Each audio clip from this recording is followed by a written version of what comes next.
Reading with your kids.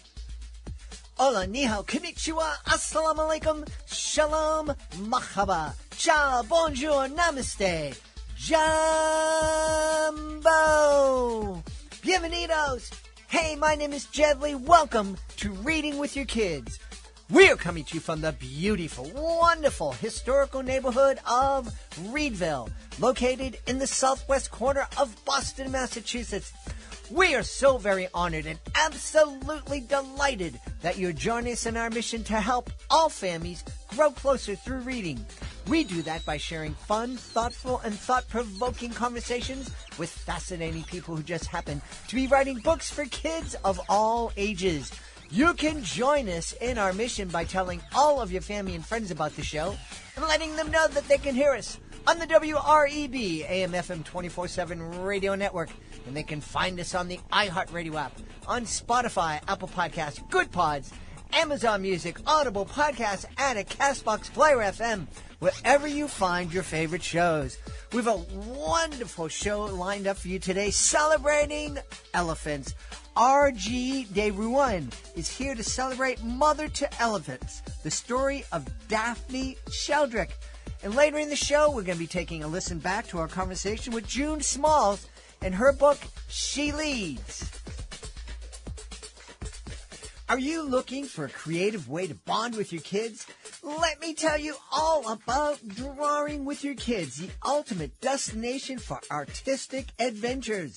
Join us as we dive into the wonderful world of children's books with renowned illustrators guiding you step by step.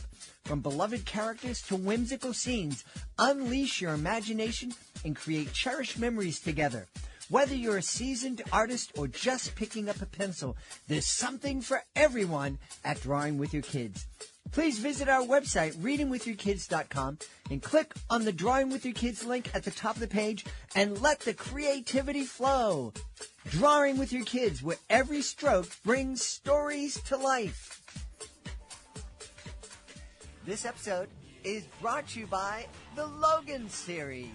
3 wonderful books written by Christine Ritchie McNamee. Logan and the Missing Masterpiece, Logan and the Lost Luggage, Logan and the Missing Jewels. Logan and the Lost Luggage is a Reading with Your Kids certified great read, and all 3 of these books feature Logan, an adorable Cocker Spaniel who travels the world with his magic phone. You and your kids are going to love traveling around the world with Logan, meeting animals from all over the world, visiting different countries, and learning how to get along with people from other countries and other cultures. It's a beautiful series of books. Our Reading with Your Kids certified great read panel loved Logan and the Last Luggage. We know you're going to love all 3 books. Check it out today. The Logan series by Christine Ritchie McNamee. Join us right now from the beautiful city of Paris in France. Our guest is here today to celebrate his brand new children's book. It's called Mother to Elephants, the story of Daphne Sheldrick. Please welcome to the show, R.G. de Rouen. Hey, Rico, how are you? Oh, very fine, Jed. Thank you so much for having me on the show. Delighted to have you on. I was telling Rico before we started recording, I'm really looking forward to this interview because I love elephants. And I also love traveling, and Rico and his family have traveled pretty much all over the world, it seems. So why don't we start by talking about the book. Who is Daphne Sheldrick? Daphne was a lady who, unfortunately, she passed a few years back. She's a Kenyan lady, British ancestry, grew up and lived in Africa most of her life, and it was a pioneering family that came to Africa a long time ago, and they where they settled was in Kenya eventually. I think originally they might have been even from South Africa. And she, as a young lady, fell in love and married a warden who was in charge of a big game reserve called Sabo. And she and her husband just used to spend a lot of time, my wife and I did this too, sitting by water holes and, just watching the animals come, and especially the elephants. And he, David Sheldrick was his name. He was very adamant about trying to protect the animals. So he did a lot to protect, especially the elephants in his reserve. And then later, the Kenyan government, when David died, Daphne decided to open a sanctuary for elephants. She's always been involved with them since a child, but then she really got permission to be in Nairobi National Park. It's a place one can visit with kids today even. And I heard about this lady while my wife and I were living in Kenya and the great work she does. Her goal was always not to have them as pets, but she gets them back to health. And then she, this process takes about 10 years, the whole process. It's not an easy task. But her whole mission in life was always to release them back into the wild. Wow. You know, you painted an image, and I've talked a lot here on the podcast that here on our property in Reedville, we used to have this beautiful oak tree, and it was gorgeous. And my kids and I would sit underneath it and read books together, and also, especially my daughter and I, we would look up into the branches and just imagine all the creatures that were living there. And we'd see a lot of the creatures, the birds, the squirrels, the chipmunks and whatnot. Mm-hmm. But you were mentioning sitting by the lake and watching the different animals come out, especially the elephants. I think it would be the coolest thing to be sitting out in nature and to have an elephant stroll up to take a drink. It would be a dream come true, I think.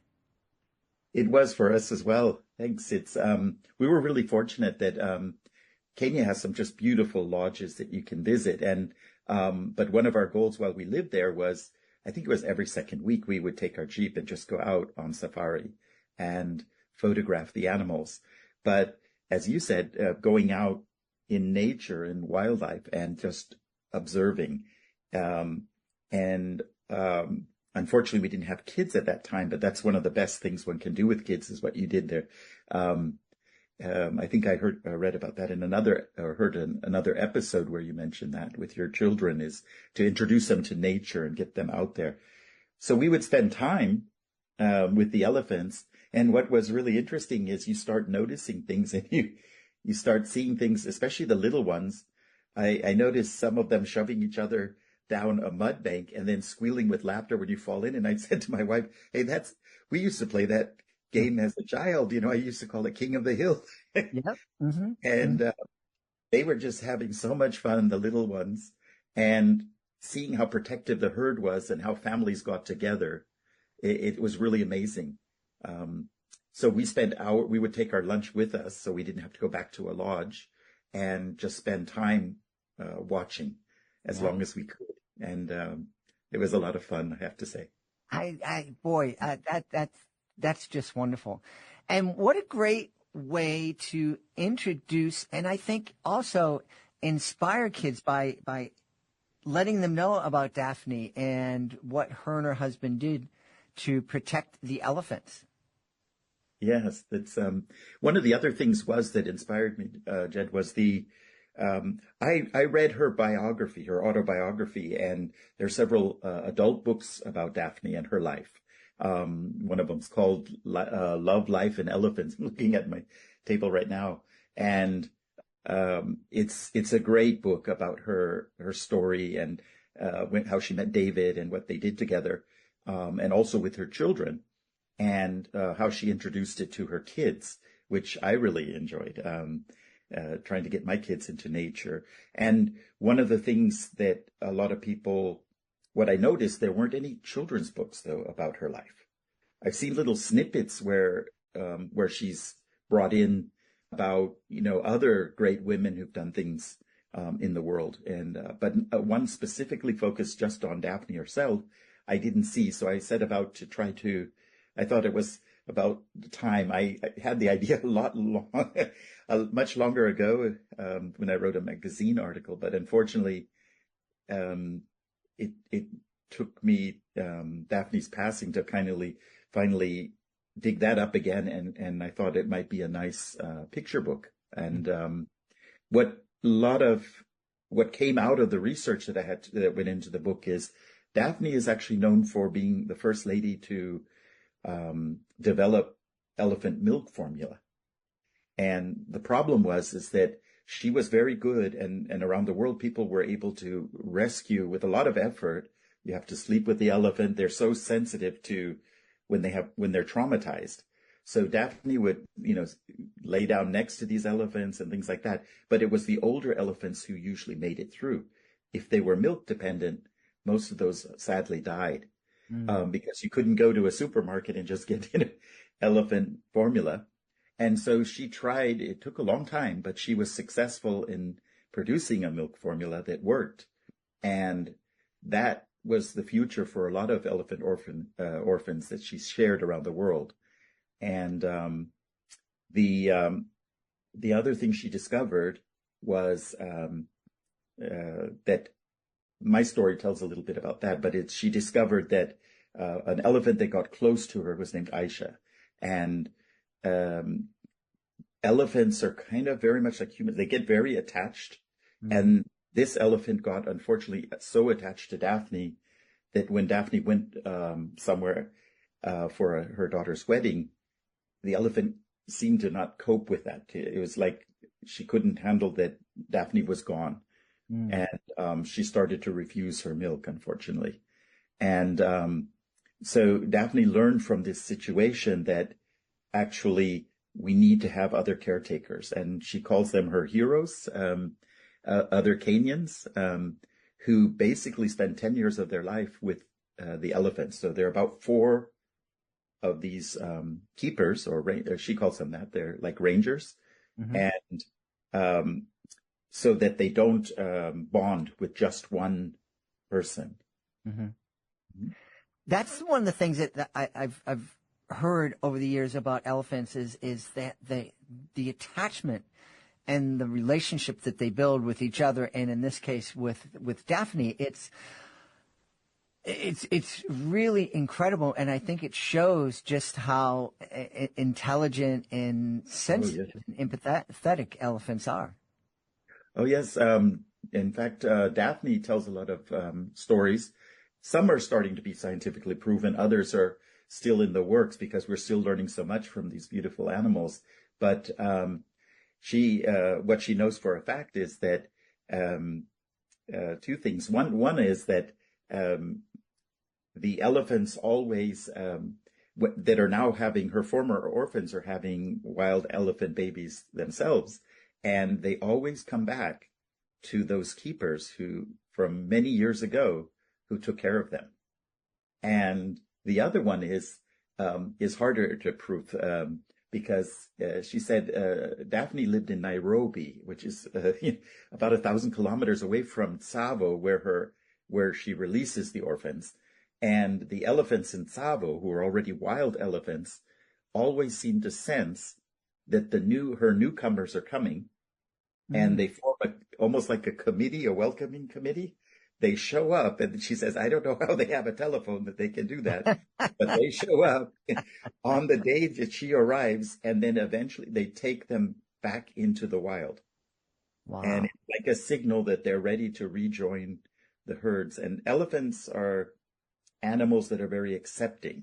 Like you mentioned, they're very sensitive, but they also accept strangers. Mm-hmm. So they will take other elephants into their midst and then be a protective herd. And so this is why she's able to do that. But she said it's always amazed her that elephants seem to have this signal. Mm. And, scientists in Stanford just recently picked up something else that I have a few elephant facts for kids back in the book. But one of the things that's new to us now is we always knew they had such great hearing abilities with their ears. But Stanford scientists have carried out studies that found that elephants can hear also over even much longer distances through their legs. Wow. They pick up certain tremors and almost like an earthquake that we don't hear at all, but they pick up. And that was a nice thing to learn in my research as well. Yeah. Yeah, that's really, really, really fascinating. Now, did you have a chance to meet Daphne in real life? No, unfortunately, I noticed her. She was being interviewed by a TV crew at the time when I was there. And I could tell, oh, yeah, this must be Daphne. At that time, she had this really distinct silver hair. Um, she was much older at the time. And so I didn't get to personally meet her. But I had a wonderful experience at her orphanage because the day I arrived, unfortunately, there was a sickly calf that was close to where I was, and I went over there, but I didn't really even notice how sick. And as soon as I approached, this little elephant grabbed my arm with its and then proceeded to take my arm and swallow my arm and start kind of like a baby that is teething. Ah, My arm is there, and then later took the arm and wrapped it around its trunk, and then led me around the compound. But the keepers were all excited, and they told me later why. They said the elephant named Dementi, unfortunately was they didn't think was going to make it.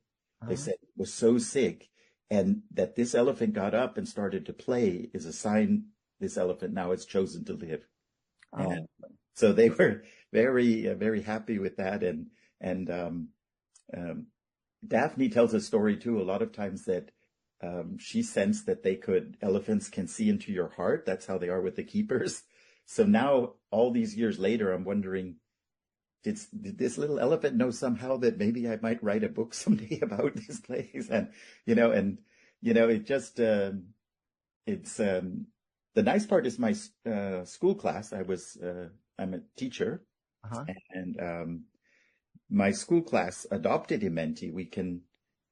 Kids can, they have like a $50 a year program. It's not a lot.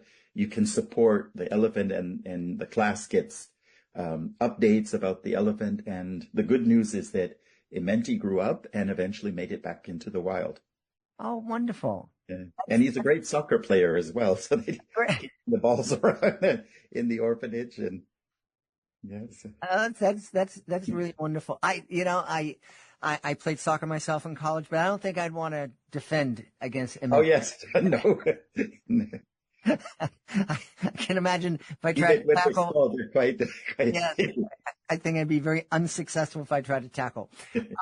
One of the things I wanted to speak to you about is that you really are a world traveler, and I saw on your website that you have some suggestions for families traveling with kids, and I learned a lot about one of the biggest mistakes my beautiful wife and I made with our kids when they were really young was trying to do too much. We were down in Disney World, and we went like 3 days in a row, and by the middle of the second day, the kids were miserable. And on the fourth day, we just hung in the pool, and they had the best time in the world. Oh, yes. Yeah. So what kind of tips would you suggest families adopt if they're wanting their kids to come on vacation with them or travel? Well, one of the things that we like to do was my wife and I just love nature, so we wanted them to have a love of that. And I think I was inspired by my parents, who started with zoos down in LA, and safari type parks and La Brea tar pits. And of course, reading was a big part of it. I still remember my dad taking me by the hand, and he was a colonel in the army, but he took time to make sure I could buy, certain books that I liked. And one of them was called Enormous Egg by Oliver Butterworth. And so I was really much into dinosaurs from the past, and then animals of today. And learning about conservation efforts and things like that, but just introducing kids to the zoos. But sometimes we'd be in a city or visiting, and we'd always try to go to a zoo. But what we would do is kind of hold a family photographic competition. So we would there's always an old camera around. So sometimes we had little small cameras, and even our 3-year-old or 4-year-old gave her one, and then the nice part is with digital now you can just snap away. You know, it just and I have to say they still take much better pictures than I do in photographs.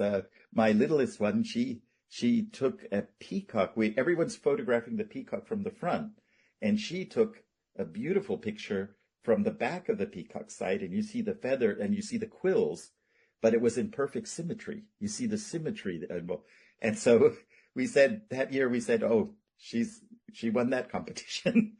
And so we made it, if we went for walks, we would do, always try to make a game of it, like who can spy certain, animals that like to the tiniest bugs and things like that. And that seemed to always, they used to have so much fun just sometimes chasing each other and then observing, what was by this tree or this leaf or something like that. And I'm glad that we started that, because it seems like it's carried on later in life as well. They still enjoy being outside and in nature. And when I was a school teacher, a lot of our kids sadly not getting out like we used to. And I think that bond of also reading as well is very important. That's why I think your show is so great too. But reading with kids is just probably taking the time to read anything and have, my parents loved, even when we did the news, we would talk about it together. We'd always have family time that, like what just happened here, what do you think, and that. And I know I appreciate that a lot now that my parents took the time like that to talk with us, and we tried to instill that in our own kids. Yeah. It's funny you mentioned the news. I remember, I think I was 6 or 7 years old, but I remember watching the news with my dad, and the story was covering Dr. King's "I Have a Dream" speech.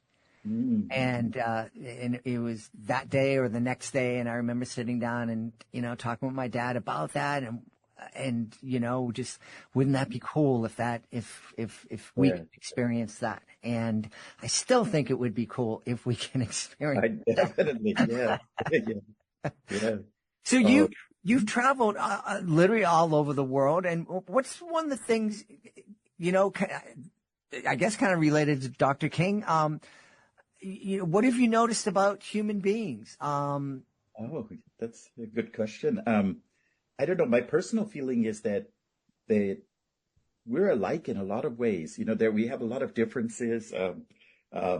I like to, of course, eat a lot of different cuisines around the world, which hasn't helped me always. But my wife would say is that I have to watch it. But I just enjoy meeting people from all over the world. And my parents, luckily, were that way. They always. My dad learned Korean. He spoke Hungarian. My mother was German, and we're American French ancestry. And the just going and meeting people from different religions and things. It was great to see different sides of a story, but some of them, or many of them, quite few, said we actually share a lot. We may have another name for it, but we share that, and this was even in religion, and so it's. And then I found that, especially as a teacher, what was really nice to see is that the kids were very open. It didn't matter to them, what color, whatever, what race, whatever, they just loved to play and share ideas and have a good time. And, you mentioned Dr. Martin Luther King's speech, and, and that would be a great world if it were, and if we could be more like the elephants, welcoming of strangers. And I think there are great people who do that already, and they're wonderful that they continue that kind of work, and people who help in homeless shelters, people, our nation is known for, volunteering a lot. I think in a lot of ways we have a lot of people who do that, but it would be nice if more and more people would get to know, their neighbors. The only unfortunate thing I see sometimes is in many places I've been, we've lived in high rises, big apartments and things. And I remember a time in China and seeing things being torn down and replaced by these big buildings. And then you talk to the people, and yes, the people got more modern things now, but they said they don't know their neighbor. Right. They used to be able to just go next door and I need some sugar, I need something this, or I need a barber. And it made me think too that when life might have been a little bit simpler in some cases, but they were happy.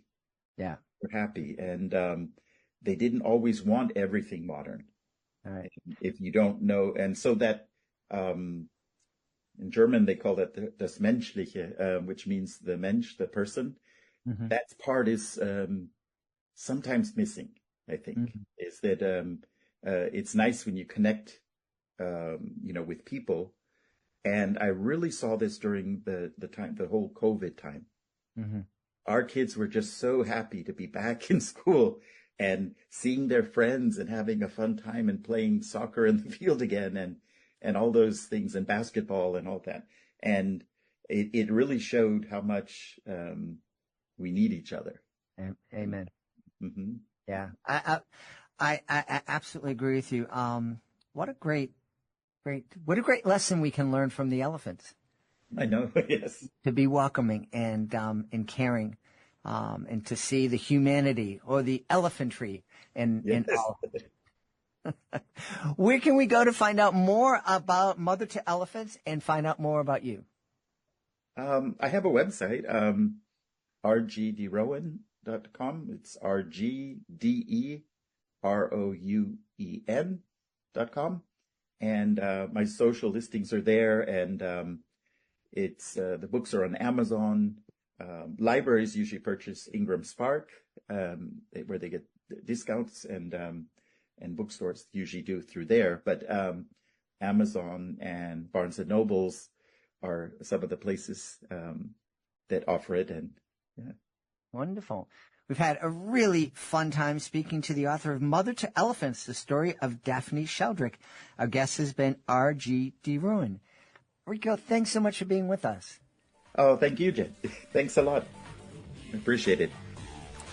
Hey there, families! Are you looking for an exciting way to bond and learn together? Look no further than our STEM is Family Fun video series.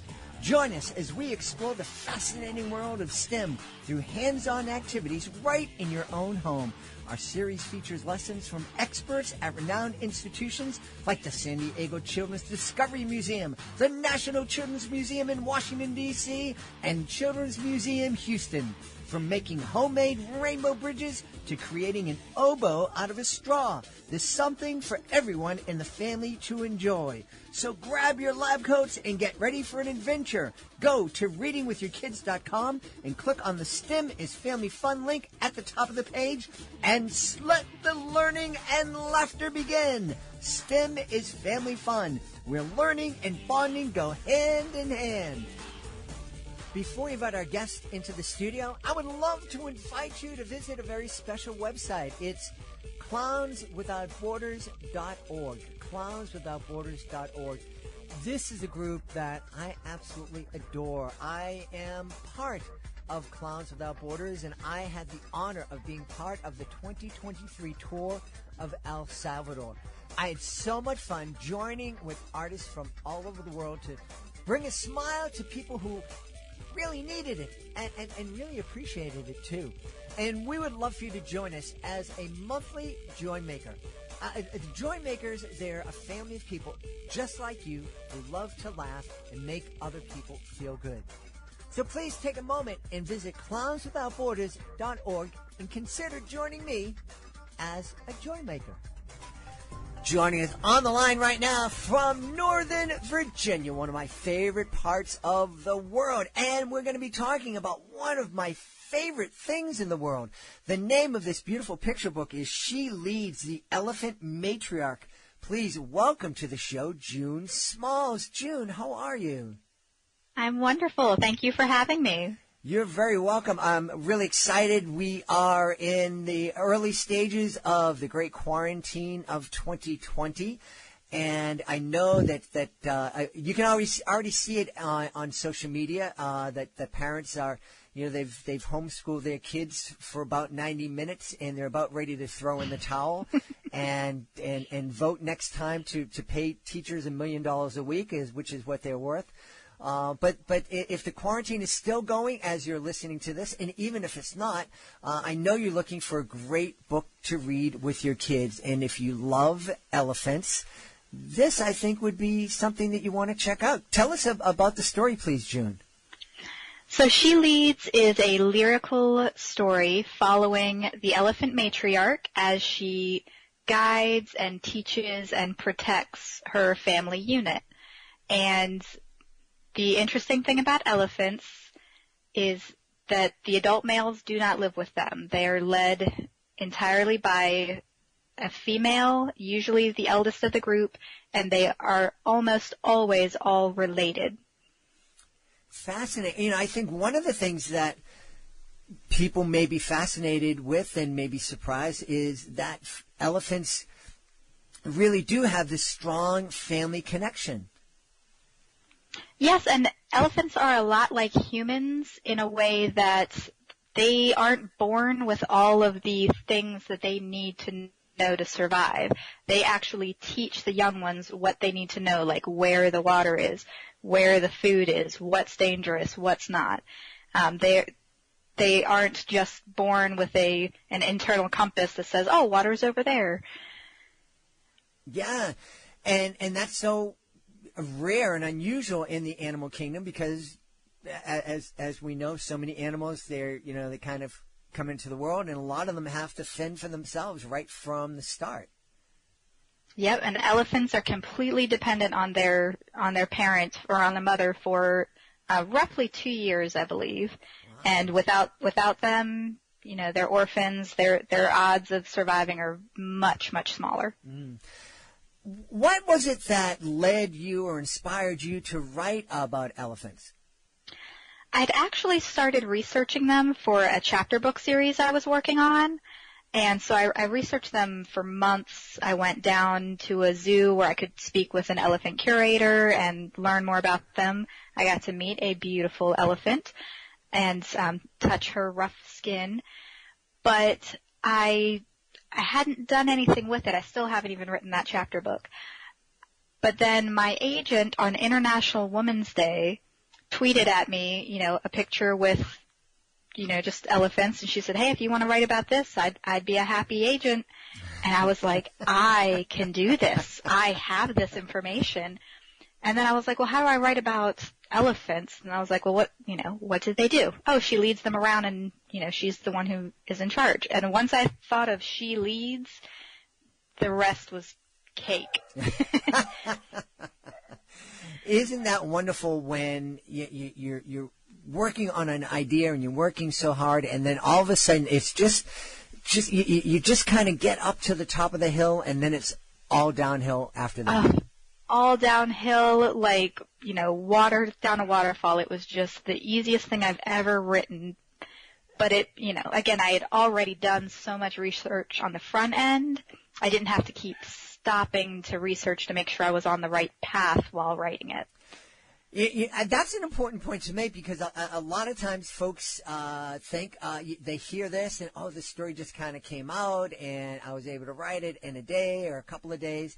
And people might sit back and go, oh, being a writer is really easy. And they forget the fact that you were actually, you were going up that hill for a long time. I was, and I had done a lot of research, again, for a much longer formatted book on males and females. I was actually looking more at the Indian elephants, but once I started working on this, African elephants are really the way I wanted to lean, especially with how far they travel for water. But yeah, it's amazing how all of that work made this easy. What are some of the things that we're going to learn about elephants, in addition to the fact that they have these really strong family bonds, when we read She Leads? Well, the story has a short lyrical story that the reader can, breeze through during bedtime reads, or there are nonfiction elements on each spread, so you can dive in a little deeper with each tidbit. So you'll see about how the elephants protect the young. While these are giant and gentle creatures, they will, charge and stand strong against any threat that might come near them or their family unit. Like I said before, they have to teach their young. The babies, they can't even use their trunk when they're born. They're just like a newborn human whose hands are just grasping at anything, but not really dexterous yet. Dexterous. I cannot say that word. They don't have the dexterity yet. This is great. I guess that would be a great kind of way for a parent or a caregiver to talk to a child about how much they've grown. And, just sit down with the child and go, yeah, this elephant's kind of like you when you were born. You couldn't do this and you couldn't do that, but you've grown so much, and it's been so wonderful watching you grow and learn. Yes, and that we can see sometimes kids don't want to learn. Learning is boring, but every creature learns, and they have to learn a lot when they're young. So, yes, that'd be a great way for children to relate to these adorable elephants. Were you what in your research? What was the most surprising thing that you discovered? Surprising.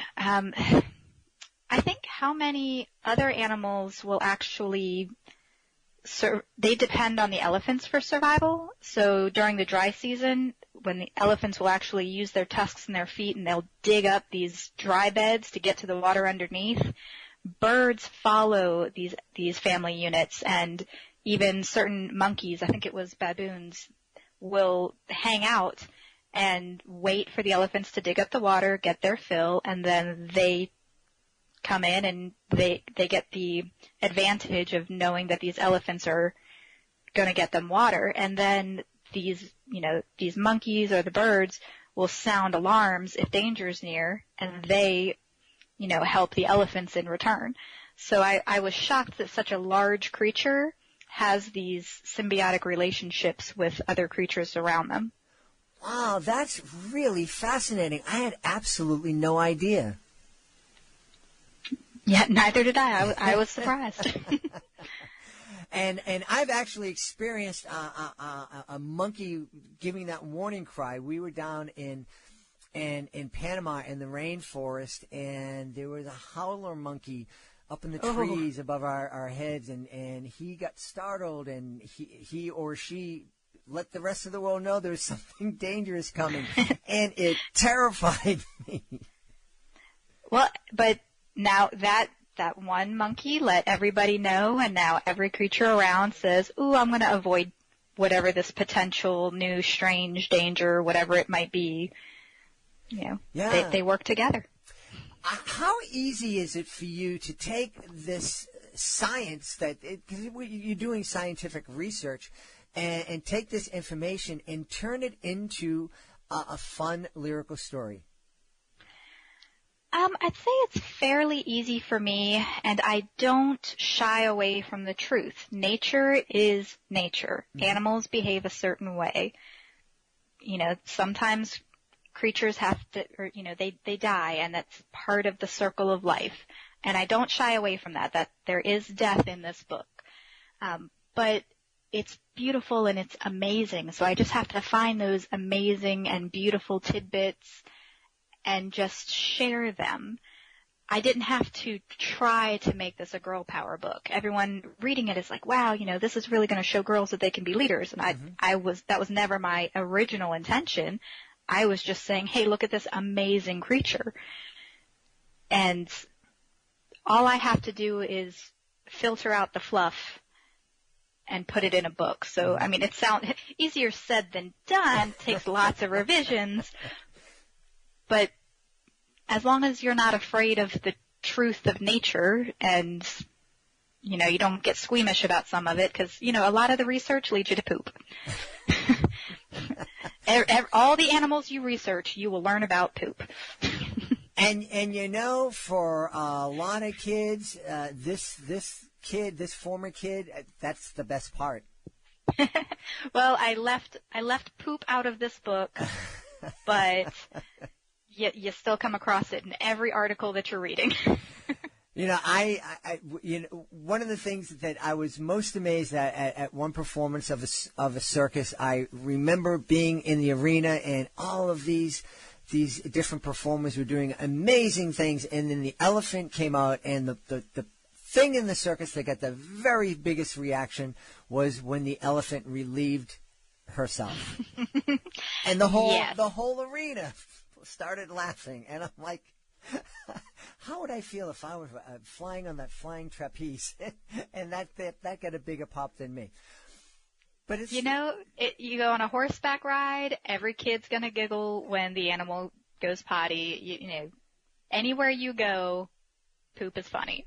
It is. It is. And, you know, I think, I know my mom used to be, it drove my mother crazy, and I think it drove my wife crazy, you know, when my son was into all the kind of poop humor and everything. But actually, there's no way you can change that. I think it's, you know, as parents, we should probably embrace it, because, you know, you can shift it away from the kind of gross poop talk to, hey, you know, this is something we all do, and this is what's going on when they do that.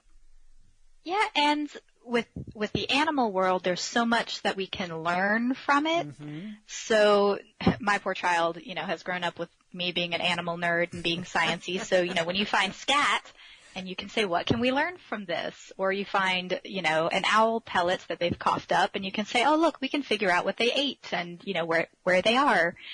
So there are nice, non-giggly ways to look at poop, but in the end, most kids are still going to giggle. There you go. Absolutely. You know, one of the things you were talking about, not shying away from death, and I think that's a good thing, because it is a fact of life, and it's loss is a fact of every kid's life. Not every kid experiences the loss of a grandparent or an aunt or an uncle, but they experience the loss of a friendship. You know, one friend moves from town to town, and even when, you know, you go from kindergarten to first grade, you know, your best friend at the end of kindergarten might not be your best friend in the beginning of first grade. And so kids experience loss, and I think it's important that we find comfortable ways to talk to our kids about it before they're actually going through it. Absolutely, and books are a nice, safe way to sit down and discuss, you know, something that's new coming in, a new baby, a new, you know, when the elephant is born, or, you know, new children in school, in class with you, or loss. Like you said, if it's, you know, the loss of your friends for the summertime, even if it's just during the school year, and or the loss, you know, through death, where it's forever. The books, when they're sitting there safely with a caregiver, with a parent, with a teacher, they can ask questions and digest it without the pressure of the actual event. Mm-hmm. Mm-hmm. Yes, and they can digest it and not have to pop up a pellet that can be examined and... Yes. One of the things that I was fascinated with in the notes that you sent over is, you know, since we're talking about loss, is that elephants sometimes will adopt orphans. Yes, especially within that family unit, you know, whether it's a predator, whether it's a poacher, which is the biggest issue with elephants, because, you know, they don't have too many things that can hunt them unless they're ill, injured, or babies. Mm-hmm. Or whether it's just old age and, you know, illness and disease. But if that happens, like I said before, if a baby's under the age of 2, it's really difficult for them to survive without their mother and their mother's milk. But if they're 2-ish or older, another female in the group will take it under their wing. They're definitely, elephants are very much a village raises a child. Mm-hmm.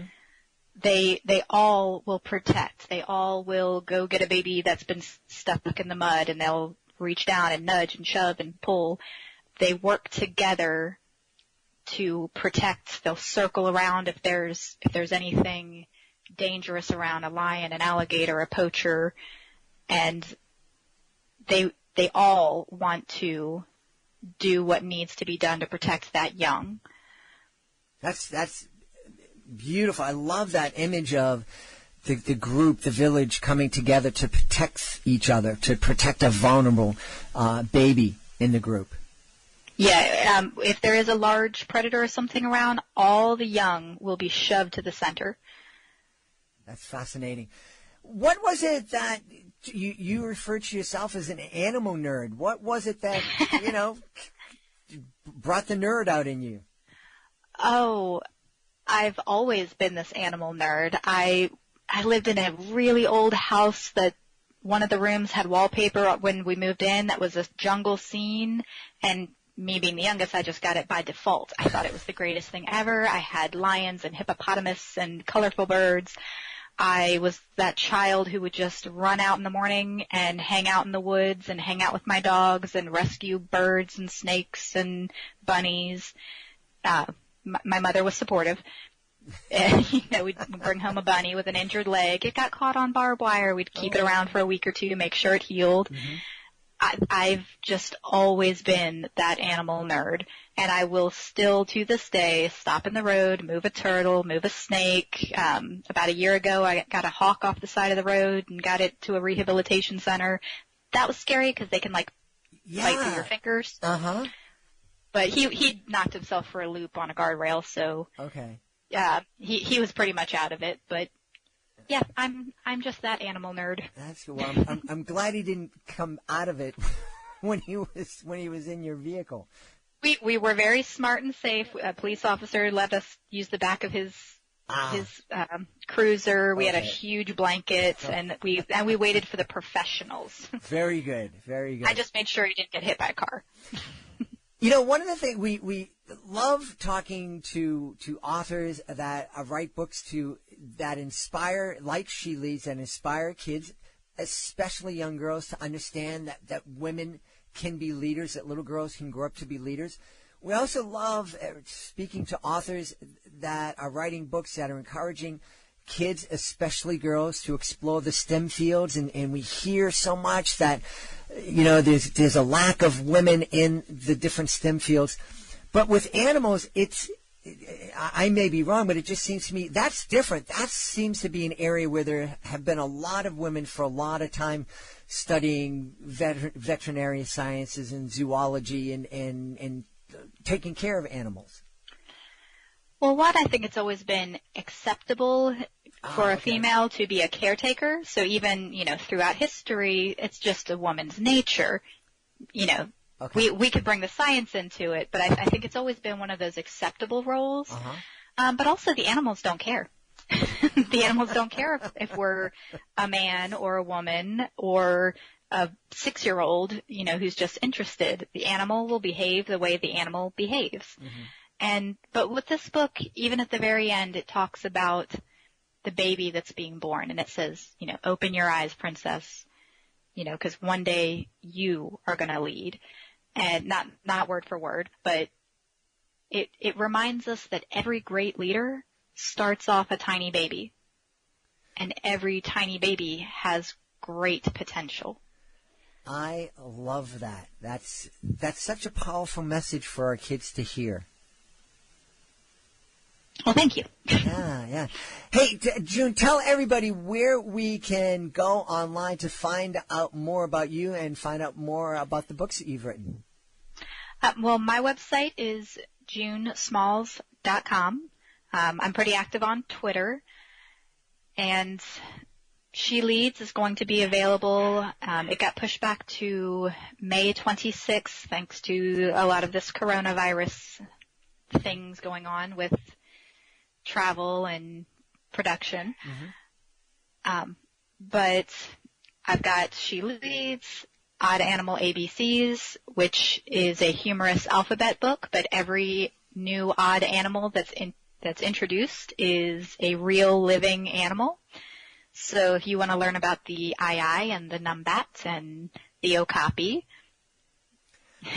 they're all in there. I had a guest on, just interviewed the other day, and she told me she writes about cryptozoology, and she was telling how, the okapi was a cryptic, that no one really believed that there was this animal out there that looked like a giraffe and a zebra combined.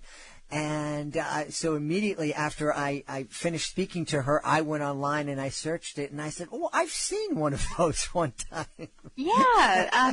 Where did I just see one? The Maryland Zoo had one. Yes. But yeah, people look at it and they're like, that looks like a mix and match, or a child drew it. It doesn't look real. Exactly. Yeah.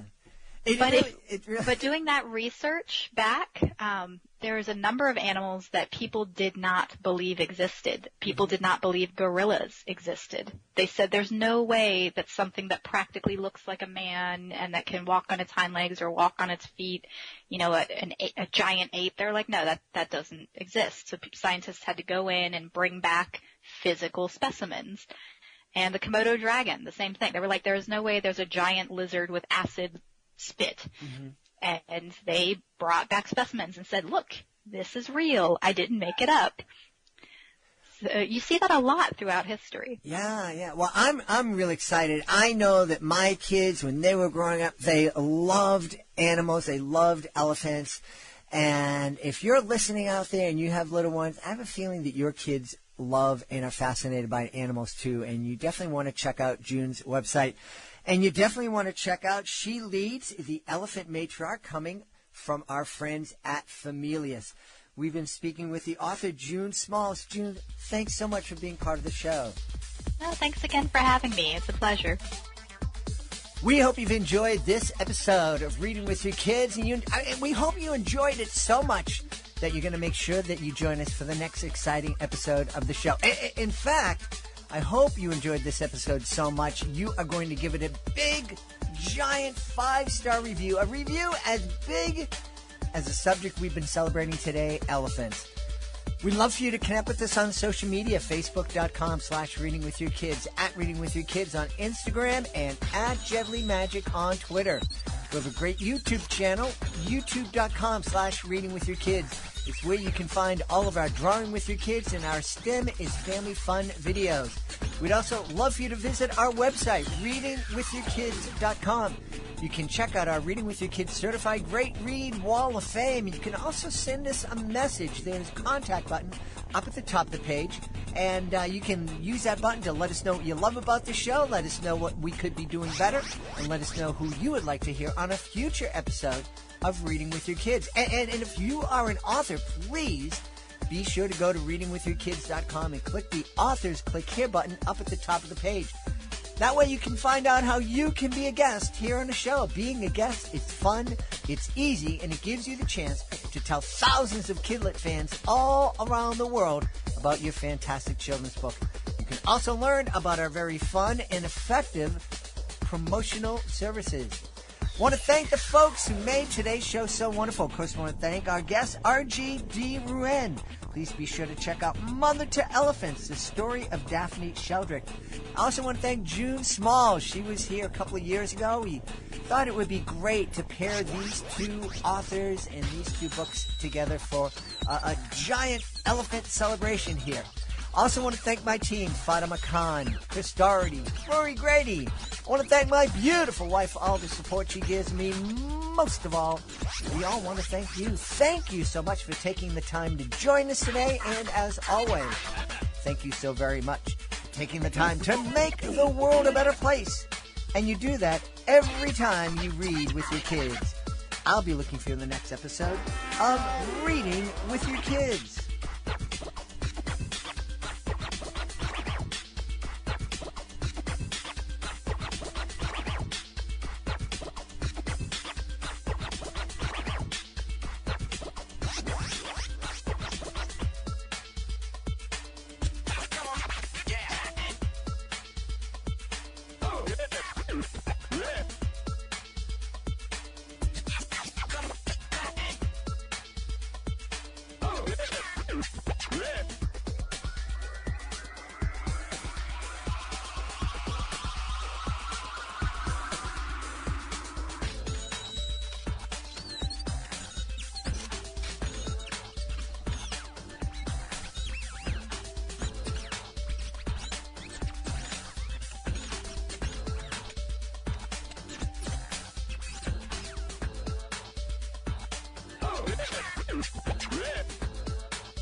go.